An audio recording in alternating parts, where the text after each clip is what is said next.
Hey everybody, welcome to another episode. I'm Harrison Kimball, and today I'm going to show you pictures from my mini bed garden and explain the concept, explain the highlights, and give you an idea what mini bed gardening is all about and why it is so special.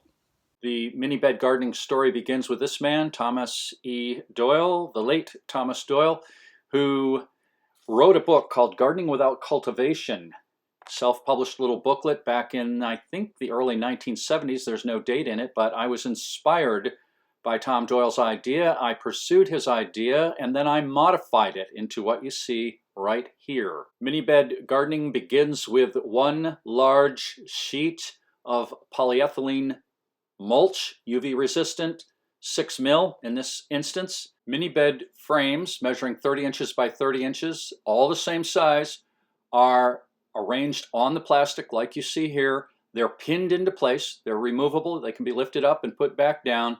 The plastic inside the frames is cut out, and they are flat beds. They're not filled with earth. Also, that 78% of the garden covered with the polyethylene mulch is preventing subsoil capillary moisture from evaporating away. It's holding it there in the ground, and it becomes a reservoir of moisture for crops in the mini beds to draw from as they need it. It's evenly moist underneath the black plastic, and it's always moist under there. This eliminates the need for artificial watering for me, but in your environment, it may only minimize the need. My experience is not going to be the same experience for everybody, but most areas of the country east of the Mississippi have a lot of subsoil moisture. And you're taking advantage of that by covering the soil and creating a bank of moisture for these mini beds to draw on. Also, 78% of this garden surface area that is covered with the polyethylene mulch is generating fertility. Believe it or not, when you cover the earth, you generate fertility, or more than likely, you capture fertility. This has been known since the 1800s. It's been written about. Most recently, where I learned about it was from Will Bonsal's Essential Guide to Radical Self-Reliant Gardening. He calls it the cover the earth phenomenon. When you cover the earth, no matter what you cover it with, plastic included, you are more than likely not generating fertility, but you are capturing fertility that is otherwise lost to the air. And here's the interesting thing.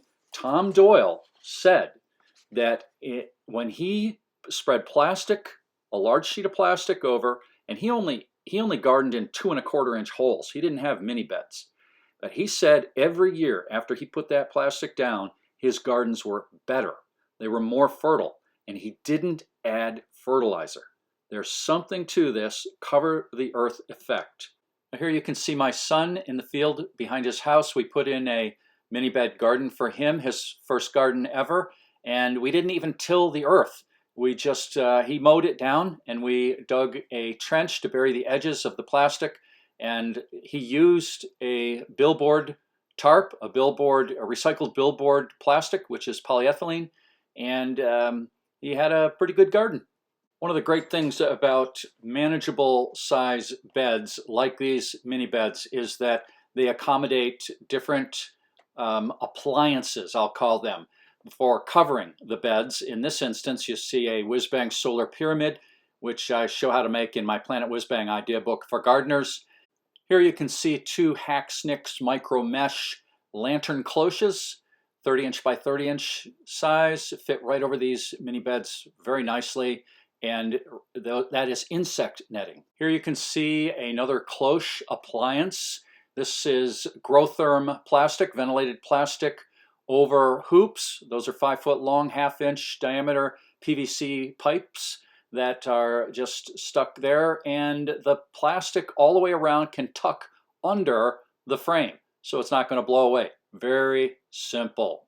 And here you can see that same cloche appliance lifted up. The frame is lifted up on a nice sunny warm day to help harden those melon plants off. You can also see on the left side of the picture there a pin, one of the pins that indexes the frame back into place.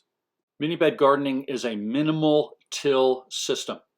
There is no rototilling, there is no digging, there is no inverting of the soil.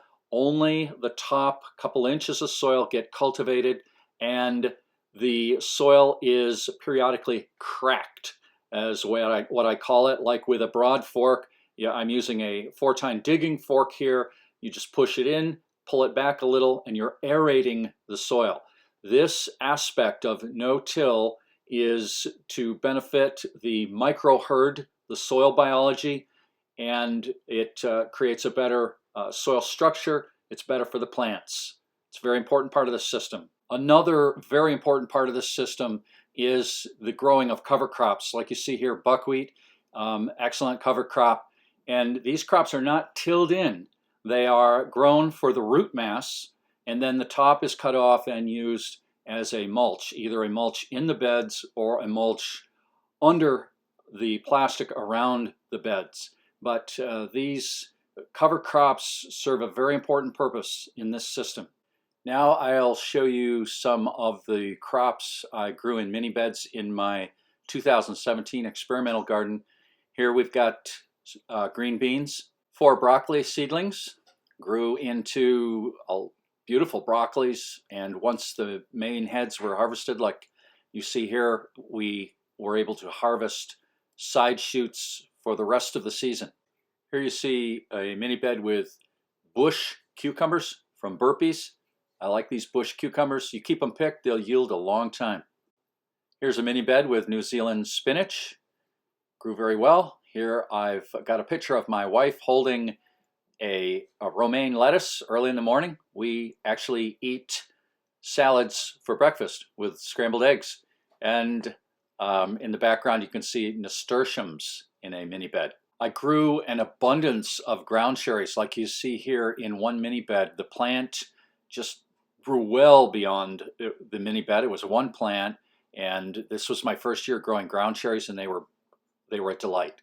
Here you can see one bed of harvested garlic. I had 3 beds in the experimental garden, and last Columbus Day of 2017 I planted 9 beds for harvesting this coming year. This is the harvest from one mini bed of pearl onions. They're a little bit oversized, I think, but they made good pickled onions. Peppers, 4 plants to a mini bed. Great harvest. Watermelon radishes, my first year growing these. Here you can see my favorite summer squash, the Zephyr. It's under an Agrabah cloche. And here you can see the little Zephyr squashes that are growing. One mini bed with Zephyr squashes gave us a lot of squash. Keep them picked and it'll keep on producing for a long time. Zucchini, of course, very healthy in a mini bed, produced all season long. 1 plant was all we needed. Now I want you to look at this tomato plant. One little tomato plant in the middle of a mini bed, and look what it turned into. I planted 7 mini beds with 1 tomato plant in each, and they all ended up producing like you see in this picture here. And think about this a minute. The one single tomato plant had no weed competition. It had all kinds of root space for its roots to go out, not only in the bed, but well beyond the bed into the plastic covered area. And there was a steady supply of moisture under the plastic for the plant to draw on. And there was fertility there. I do fertilize with organic fertilizers. I feed the bioherd actually. That's my objective, and they will take care of the plant, giving the plant what it needs. But these plants had everything they needed, and they just thrived. And in fact, out of 7 plants in 7 mini beds, my wife canned 59 quarts of stewed tomatoes, 23 pints of tomato sauce, and 15 pints of salsa.